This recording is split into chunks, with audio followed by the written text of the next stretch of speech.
Being dyslexic makes me feel different because I don't want to get left behind in Pembrose and then get made fun of. I don't mind being dyslexic. Confidence was shattered, really, because you did get picked on when you didn't know. I was bullied for the first 3 years of school. It affected sort of every aspect of my life in a way. I was really quite shy and unconfident as a child. Just feeling behind all the time and not getting it, sort of like feeling everyone else got it before I did. I felt I was different, but I didn't quite know why. I wanted to hide a lot of times. Sad, really, because I want to be with everyone else. It's a popular misconception that dyslexia is just about bad spelling. Although it usually affects an individual's ability to acquire literacy skills such as spelling and reading, it can also mean difficulties with sequencing, word pronunciation and short-term memory. It must have been about when I was about 8 or 9. About 4 months ago? Well, I was diagnosed at being dyslexic when I was about 8. I've never had a test until probably I was at university. I found out I was dyslexic this time last year. The teachers were saying there's kind of something going on there with his learning. We're not quite sure how to sort of pinpoint what it is. I went for the dyslexic course. You know, I sort of had an idea that I was quite different to some of the other people in the class. It took me longer to pick up things, and I found spelling really difficult.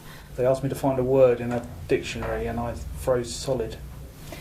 When people started to label me, I got called lazy, stupid. I went to my educational psychiatrist and I found out my diagnosis then. The term itself comes from the Greek difficulty with words and is widely acknowledged as a difference in the part of the brain which processes language. It's estimated that between 10 and 20% of the population may be affected by dyslexia to some degree, and it also tends to run in families. The level of difficulty experienced can vary in severity. Typical signs might be persistent difficulty learning to read, write and spell, difficulty telling left from right, difficulty learning the alphabet and multiplication tables, and remembering sequences such as days of the week and months of the year.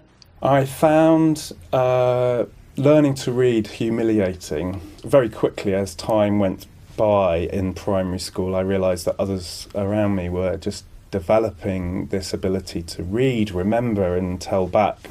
Difficulty with maths, because in the mathematics test I only get 5 seconds, then 10 seconds and 15 seconds. Well, I find writing and sometimes reading and art a lot hard. I wasn't good at maths, I wasn't good at English, I wasn't good at science. Filling in forms, anything for the bank, I get that same kind of panic feeling. Doing spelling tests, reading aloud. Short-term memory, having sort of like mental blocks and sort of like physical fears of maths and stuff like that. So someone would ask me, ask me a number or work out a sum or something, and I'd just totally go blank. These days, dyslexia is more readily picked up at school, but that wasn't always the case. There wasn't a thing called dyslexia, so you were lazy, they thought you couldn't be bothered with school, basically. I think at the time when I was at school, it wasn't so well known about dyslexia and teachers weren't so kind of well educated about it. There wasn't anything to hang on to. You couldn't say, well, I'm dyslexic. So you just knew you weren't doing very well in some subjects and you couldn't understand why. A lot of issues came from school, I've now found. I had one teacher, which I think is something that's really stayed with me. She actually made me a dunce hat out of cardboard and put a D on it and made me sit in the corner wearing this hat. And I probably was only about 8 or 9, but the humiliation of it has just stayed with me. And held my book up to the whole of the rest of the class and showed them just how many red lines there were on it. And this is what happens if you don't listen to me, if you don't put any effort in. This person's got 0 out of 10, Someone will ask you a question and then you go into your panic and then your mind will just go and then I just start getting myself worked up and just feeling really foolish. I remember that, and I remember how I felt, like just wanting to disappear and just not exist anymore. Am I going to be the class clown?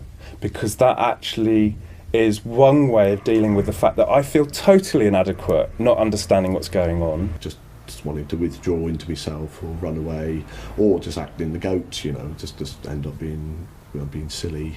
Adults in the workplace who were not recognised as dyslexic early on may be unaware that their difficulties with words or short-term memory are in fact related to dyslexia.